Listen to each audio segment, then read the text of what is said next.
Bienvenue dans cette nouvelle vidéo. Là on va parler des chavettes et je vais vous expliquer comment choisir sa chavette tout simplement. Et c'est pour ça que je vous mets ce plan là, gros plan sur les chavettes. Et je vais vous expliquer la différence qu'il y a entre chacune.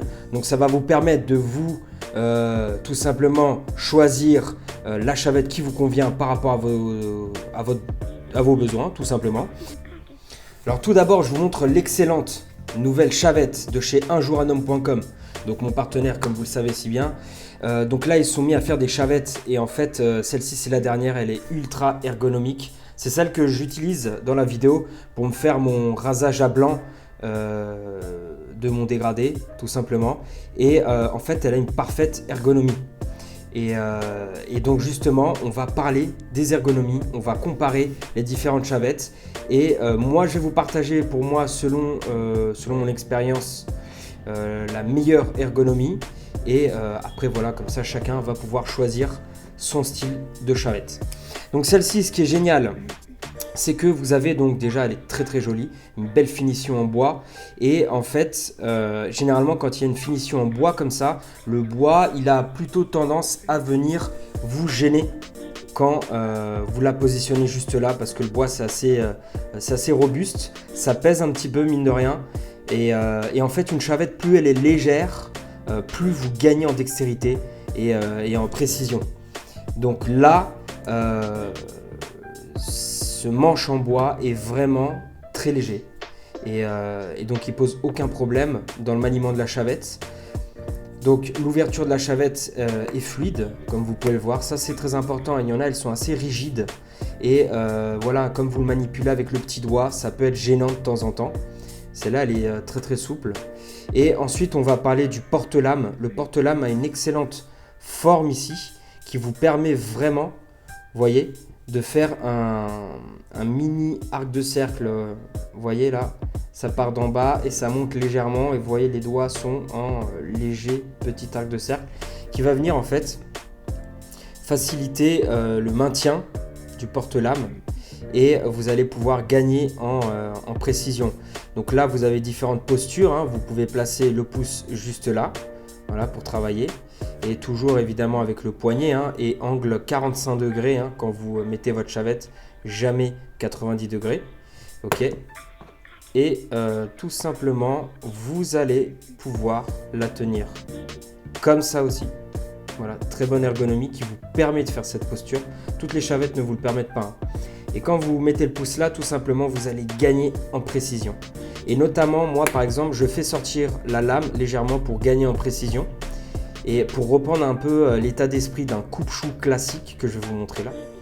Et voilà, quand vous mettez le pouce là, vous allez pouvoir jouer légèrement avec la pointe sans vous couper, tout simplement. Donc excellente chavette que j'utilise au quotidien dans mon travail. Et je l'ai partagé aussi à mes collègues et ils l'ont tous validé. Franchement, très très bon produit. Vous avez bien géré les gars, unjouraunhomme.com. Super bon. Ok, maintenant, je vais vous expliquer les autres chavettes. Alors, avant de rentrer dans les détails, on va parler argent, on va parler prix. Donc ça, c'est une chavette qui vaut 24 € environ. Ok, donc pour 24 €, vous avez un excellent produit. Ensuite, on va prendre la moins chère. Donc ça, c'est la toute première chavette que j'ai eue. Ça, c'est une chavette à 10 €. Et donc donc le mécanisme est différent en fait. Vous devez pousser ça vers l'avant pour pouvoir mettre votre lame. Et ensuite, tac, vous refermez comme ceci.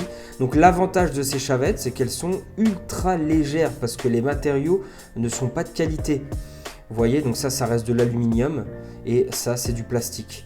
Donc une chavette qui est vraiment, celle-là franchement rien à dire, elle est très bien aussi. Après c'est sûr que, vous voyez ces formes qui sont très, donc là déjà il n'y a pas de mini arc de cercle qui va venir vous rajouter de la précision. Ici quand vous posez le pouce, voilà, c'est pas très appréciable parce que vous voyez il y a ce petit truc là qui dépasse. Et pour cette chavette, vous voyez, l'ouverture n'est pas souple. Et donc le problème, c'est que généralement avec les chavettes, hein, ils verrouillent ici, hein, on ne peut pas le dévisser. Donc c'est vous de bricoler si vous voulez vraiment l'ouvrir avec facilité. Et Et voilà, donc ça c'est vraiment chavette bas de gamme qui fait largement le taf, hein, évidemment. Mais pas ergonomique du tout, pas ergonomique. Vous allez, comme vous voyez, hein, toutes les formes sont très rectangulaires. Hein. Il n'y a aucun arrondi qui vient fusionner avec votre prise en main. Et donc voilà déjà l'une des différences entre une chavette bas de gamme, premier prix, et une chavette qui est un petit peu plus chère. Dans une chavette qui est un petit peu plus chère, ils vont aller travailler l'ergonomie et ils vont aller travailler aussi la qualité des matériaux utilisés. Là par exemple, je ne vous l'ai pas expliqué, hein, mais ici vous devez tout simplement ouvrir et rajouter votre lame. Je ne vais pas la sortir comme ceci et ensuite vous clipsez et vous fermez. Voilà. Donc chavette premier prix. Ensuite vous avez une autre chavette que j'avais présentée qui est très très bien, celle-ci. 13 €, celle-ci, chavette 13 €. Donc une fois de plus, rigide quand vous l'ouvrez. Tac. Petite ergonomie très sympathique ici, hein. Donc là vous pouvez positionner les doigts tranquillement. Ça manque d'arrondi, vous voyez, comparé à la première que je vous ai présentée. Et sinon porte-lame très classique. Très classique, hein, rien à dire. Celle-ci, elle est plutôt bien. Vous pouvez l'utiliser avec dextérité. Mais voilà, l'ergonomie n'est pas parfaite du porte-lame, mais ça passe bien. Le manche n'est pas lourd, on ne le sent pas du tout. Et voilà, ça reste des matériaux primaires, hein, pareil, aluminium et plastique. Ensuite, là, on va parler du coupe-chou justement. Coupe-chou, la différence, c'est que c'est un couteau en fait. C'est un couteau de rasage. Et donc ça, par contre, c'est une arme de guerre.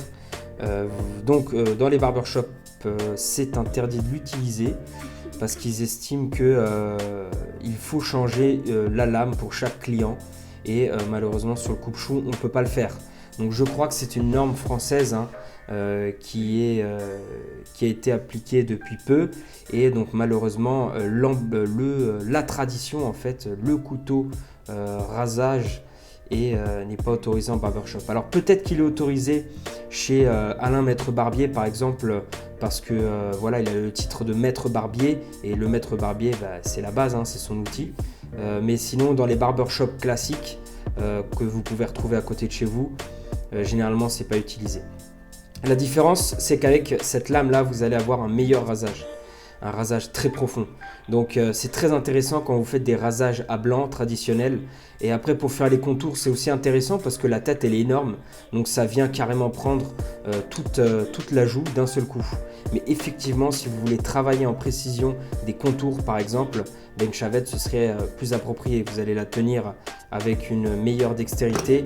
Le coupe-chou à la base est vraiment fait pour un rasage complet de la barbe traditionnelle ou du crâne par exemple ou d'une grosse zone en tout cas. Donc voilà la différence avec le coupe-chou. Donc généralement le coupe-chou premier prix, hein, ça peut aller de 20 €. Ouais, 20 €, j'en ai déjà vu à 20 €. Celui-ci il est à 50 €. Il est en bois d'ébène et ça je crois que c'est de l'acier inoxydable. Ouais, je crois. Et voilà, excellent produit celui-ci. Ensuite, une autre chavette, donc ça c'est le premier modèle de la chavette ajouranhomme.com, donc qui est très ergonomique aussi. Vous pouvez le constater, hein, l'ouverture elle est souple, donc vous la dégainez direct. Petite ergonomie assez sympa ici.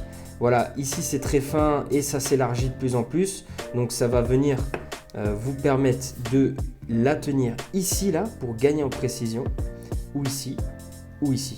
Donc en fait c'est ça que j'aime bien avec les chavettes, vos chavettes de chez ajouranhomme.com, hein. Elles sont super cool parce qu'en fait vous avez vraiment travaillé l'ergonomie. Généralement les sites internet, les revendeurs etc, quand ils se mettent à lancer leur propre chavette, ils misent tout juste sur l'esthétique. Ils font un truc joli avec le logo et puis c'est tout. Et vous avez mis en avant en fait l'ergonomie, super intéressant, hein. Et l'ergonomie et aussi le design classique qui reprend les valeurs Barber Old School. Donc voilà, excellente chavette aussi. Ensuite là vous avez une chavette d'un autre style. Donc je crois que c'est... Alors attendez, donc ça c'est de l'acier et ça à mon avis ça doit être de l'aluminium. Et attendez que je regarde, c'est de l'acier aussi. Voilà, donc ça c'est une chavette qui est plutôt lourde, rigide, hein, quand vous voyez, dès qu'on l'ouvre ça reste rigide. Et là elle a une ergonomie assez spéciale Parce que là, ça reste très rectangulaire. Et ici, vous vous tapez un petit creux. Et en fait, ce petit creux, il va venir vous permettre de placer le pouce et de venir travailler en précision. Mais le problème, c'est qu'il est mal fichu. Parce que du coup, vous vous retrouvez à le tenir là comme ça. Et regardez ici le jeu qui se ferme. Donc, tac. Et ça là, ça vient poser problème. C'est beaucoup trop lourd. Elle est trop lourde. En fait, elle part en avant très facilement. Moi, personnellement, celle-ci, je la tiens comme ça en fait. Je tiens là comme ça et je travaille comme ça. Comme ça, c'est un peu plus compliqué, une fois de plus, parce qu'elle est un petit peu trop lourde. Mais ça reste un bon produit et très très design. Elle est vraiment très jolie. Moi, j'aime beaucoup l'utiliser. Pareil, elle est disponible dans le site si vous voulez. Et donc ça, c'est vraiment une chavette qui a la classe, hein, clairement. Mais ça fait le taf aussi. Mais niveau ergonomie, elle n'est pas exceptionnelle.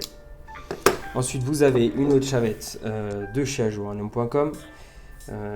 Donc voilà, c'est la même que celle-là, hein, tout simplement avec un autre design. Excellente chavette. Juste un petit reproche sur ce modèle-ci, même si ce sont les mêmes, j'ai l'impression que le manche n'a pas le même poids en fait. Celui-là est beaucoup plus léger, celui-là est un petit peu plus lourd. C'est une impression. Hein. Et du coup, comme ici, la tête porte-lame, elle est assez balèze comparée à la tige du porte-lame, on se retrouve avec un déséquilibre. C'est un petit peu plus lourd sur l'avant que sur tout le reste, donc le poids n'est pas bien réparti. Et donc on a tendance, justement, quand on se rapproche de la peau, à partir facilement dans la zone qu'on veut trancher. Et le problème, c'est que voilà, si vous partez trop facilement, trop rapidement, vous pouvez couper. Donc celle-ci est un petit peu trop lourde.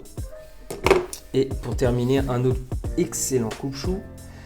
Donc pareil, celui d'unjournhomme.com. Donc c'est un coupe-chou tiers Issard. Donc je sais pas, voilà, donc voilà, vite fait.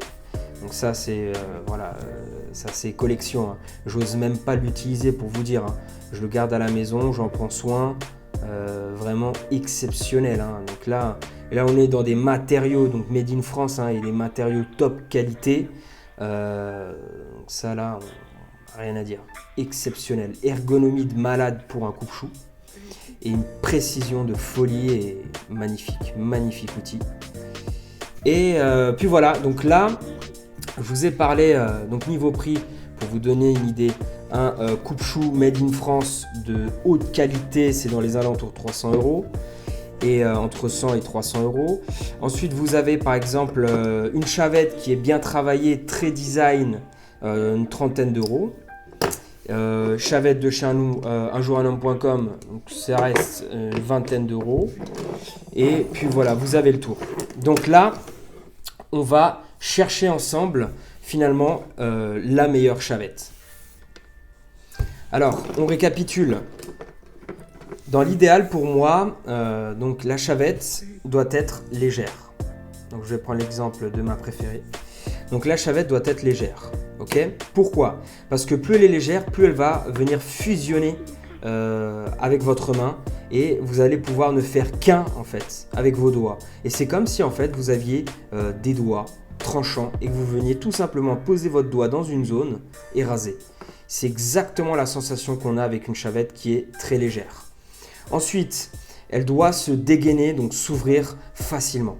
Voilà, parce qu'une fois de plus, on l'ouvre avec le petit doigt et donc il faut que ce soit rapide comme ça, vif, parce que si on se retrouve à perdre du temps à l'ouvrir avec les deux, ensuite le placer là, se mettre en place, voilà, beaucoup mieux de l'ouvrir directement comme ceci et voilà. Donc, légèreté, ensuite ouverture rapide, souple, ok, et le manche. Le manche doit être léger et pas trop épais, vous voyez, parce que si le manche il est trop épais, donc par exemple on va prendre l'exemple avec celle-ci, attendez, ouais, légèrement plus épais. Donc vous voyez ici, même si l'on a affiné, hein, ça va venir prendre de l'espace en fait, de la place entre l'auriculaire et l'annulaire, vous voyez. Et ça, une fois de plus, niveau ergonomie, ça le fait pas trop. Donc Légèreté du manche, que ce soit fin ici pour maintenir, faire une pression là, vous voyez, resserrer les deux doigts, tac, et ça c'est la première pression qui va vous permettre de bien tenir votre chavette. Ensuite vous posez vos doigts et le pouce. Le pouce, il doit faire en sorte que le pouce puisse bien se positionner. Donc là, en l'occurrence, c'est pas mal hein, parce qu'il y a une petite courbe qui vient suivre la forme du pouce. Et ici aussi, petite courbe qui vient suivre la forme du pouce. Bon, l'ergonomie ici n'est pas exceptionnelle, hein, elle reste très classique. Il y en a des mieux, bien sûr. Mais voilà, ici, en fait, il faudrait qu'on puisse bien positionner le pouce. Ensuite, une fois que vous avez déjà tous ces paramètres opérationnels, si je puis dire, vous devez chercher la précision. Donc, il faut que le porte-lame vous permette de positionner le pouce dans d'autres endroits tout en restant à l'aise, précis, efficace. Donc là, par exemple, voilà, je me sens très très bien quand je la tiens. Je peux même me mettre comme ça, comme ça, comme ça. Je peux même l'utiliser donc comme ceci fermé. Je peux même l'utiliser comme ceci. Voilà. Une bonne chavette excusez-moi, j'ai bugué, doit vous permettre en fait de l'utiliser dans tous les sens. Voilà. Vous devez être à l'aise comme ceci, vous devez être à l'aise comme ceci, être à l'aise comme ceci, et voilà. Et donc, pour résumer, la meilleure chavette selon moi, légèreté, souplesse, précision, ergonomie au niveau du porte-lame pour que vous puissiez bien la tenir et fusionner avec la chavette. Et aussi au niveau ici, donc comment on pourrait appeler ça, au niveau du porte-lame, hein, tout simplement. Vous devez pouvoir l'ouvrir facilement, donc pas trop forcer, et être capable de pouvoir ressortir la lame. Ça c'est important. Si vous arrivez, si votre chavette vous le permet de faire ressortir la lame, c'est un petit plus parce que ça va venir vous rajouter de la précision dans certaines situations. Donc voilà, on a fait le tour des chavettes. Donc le rôle principal d'une chavette, c'est tout simplement de venir vous permettre de faire les contours avec facilité, efficacité et précision. Ça vient aussi vous permettre de raser tout simplement une zone à blanc, de faire un rasage profond, voilà, parce que la lame est très fine et vient vraiment tout arracher hein, sur son passage. Voilà, écoutez, moi je vous dis passez une excellente soirée, je vous dis à très bientôt, on continue, on avance ensemble et je vous ferai une petite vidéo moustache. On se dégaine la petite moustache. On fait pas le Movember hein, parce que je vais pas raser tout ça, mais on dégaine la petite moustache quand même et je vous expliquerai comment on fait une coupe de moustache. Vous avez le choix, soit vous la travaillez, soit vous la laissez telle quelle. Elle vient se fusionner avec votre barbe ou alors vous dégainez la moustache. C'est un principe, une technique de dégradé qui se fait juste là et on pourra en parler lors d'une vidéo. Laissez-moi dans les commentaires si ça vous intéresse. Passez une bonne soirée, on continue.